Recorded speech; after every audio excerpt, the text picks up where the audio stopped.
My name is Vadim Krasnov. I represent Mediacentrу Ukraine. Welcome to all the journalists who join us in order to spread the truth about the most important events in Ukraine. Today we are going to talk about situation in Kherson region. We have Hennadiy Lahuta, who is head of Kherson Oblast Military Administration. Hennadiy, welcome. Active hostilities keep going in Kherson region. Could you please fill us in on the recent news? You probably know that since day one, Kherson has been besieged.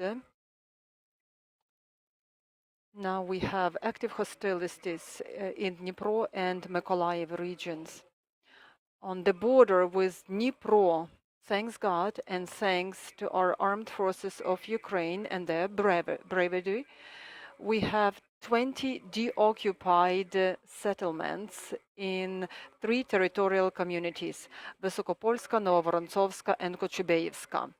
Where possible, people get back to their normal routines, our governmental institutions reopen, we pay pensions, we organize humanitarian headquarters. The main humanitarian hub is in Kryvyi Rih, where my deputy is working with his deputies. And thanks to cooperation with the leadership of Dnipro region, of Kryvyi Rih, we have fully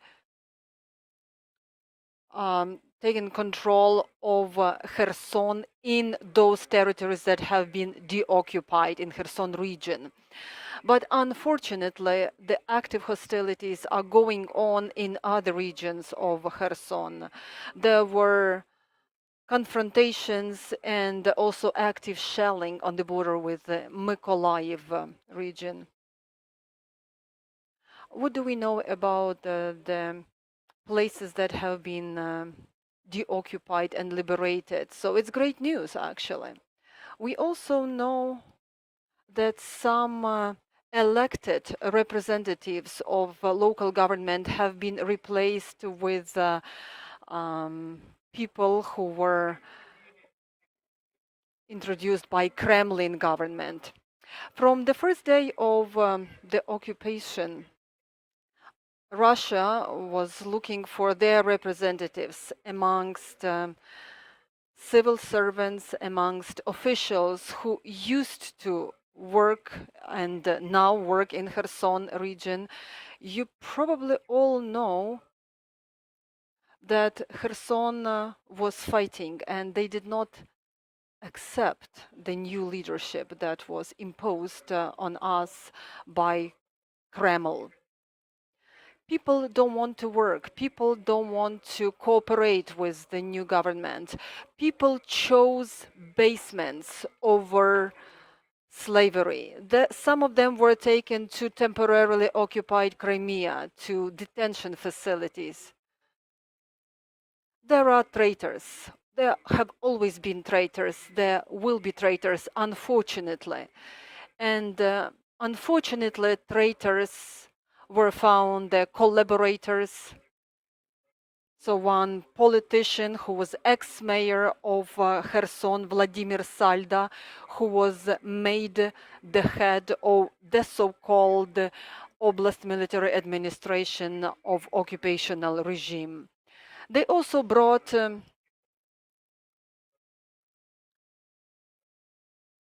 collaborators, Alexander Kopets, who until 1991 lived in Kherson region. Strimousov Kirill, who is the deputy head of Saldo, he had always been known for his pro-Russian ideology. He's a local madman, the way we call him. So these are the 3 people who now make the so-called leadership of the occupied Kherson region. What do you know about the referendum to create this Kherson People's Republic? What do you know about that? About a month ago, Russian troops began actually to collect ID data and personal information about people. So they were trying to do it from the post office, from social workers, from pension fund, from checkpoints, from places where they provide humanitarian relief. So they would provide this assistance only upon when you show the passport or ID. People were talking that probably they are gathering this data for a reason. Maybe they want to make this referendum legitimate in their understanding, because we already know that 3 collaborators are already the so-called leadership of this region. But we know that referendum is only when people willingly come to polling stations and vote. And we know that people are not willingly to go to polling stations because Kherson wants to be back in Ukraine's embraces. We understand that this information, this personal identity data was necessary in order to print the ballots. Later, they will definitely print the names they need and they will falsify the referendum. But so far, they are talking about being part of one country with Crimea or with Russian Federation. But these are just talks. Good news is that most likely they will not organize this referendum or will not join either Crimea or Russia. But you mentioned that Kherson people were very resilient and heroically were opposing Russian troops. The whole world was following their heroism and their bravery. What do we know about the heroism of local people right now? How do they try to confront Russian troops? Thank you for reminding me, and thank you for reminding all of us. As we know that more than 5,000 people showed up on a daily rally. So be it weekend or weekdays, Kakhovka, Nova Kakhovka, Oleshki, Skadovsk, and other places. So this is where rallies were organized. People were protesting, but unfortunately, they were dismissed by flashbangs and by rubber bullets and other crowd control means. Some people were injured, some seniors were injured in Kherson, in Nova Kakhovka. People were trying to think about safety and security, their own safety and security and their families' safety and security. So they started showing up on those rallies less and less frequently because Russian troops started arresting these people. They kept them in detention facilities in Kherson region. That's why this movement is still there. Spiritually, people still resist, but physically, they gave up because they suffered. It's understandable, of course. Does that mean that people are choosing, let's say, less overt type of resistance, maybe some kind of guerrilla troops, guerrilla units? I was already talking about the force morale of our people. The 9th of May, you've seen this picture that was organized by Saldo and Stremousov. They gathered people next to the Eternal Fire Monument. I've been living in Kherson for decades, and I don't know these people who participated in this rally.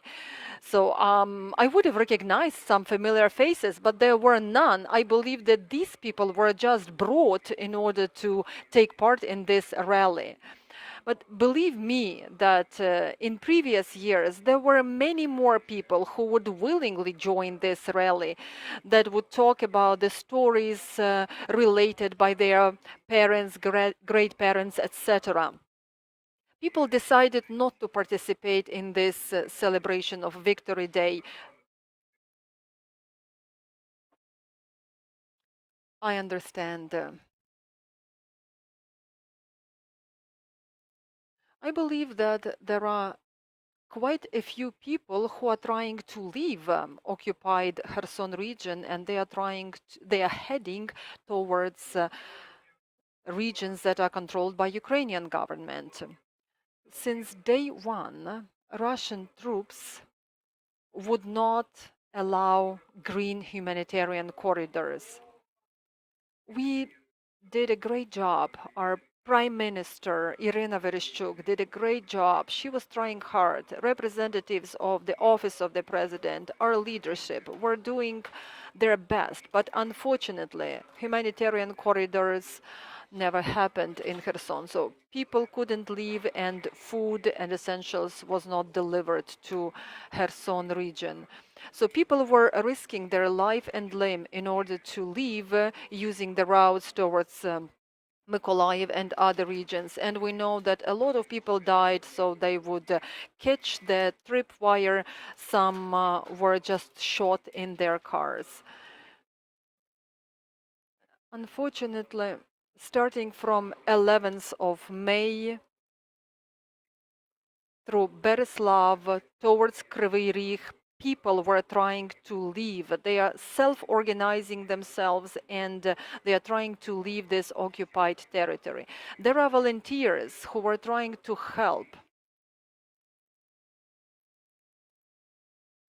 So they are taking the families from the occupied territories, and they are delivering medical supplies, food. So this is what we are trying to do. We are using passenger cars, minivans, because that's the only possibility. Because I will reiterate again that there hasn't been a single green corridor organized for Kherson region.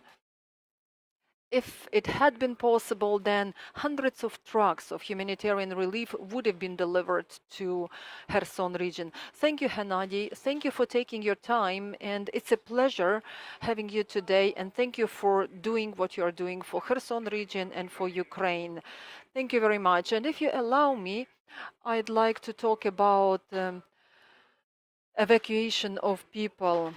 According to us, 300,000 people left Kherson region, according to our estimates.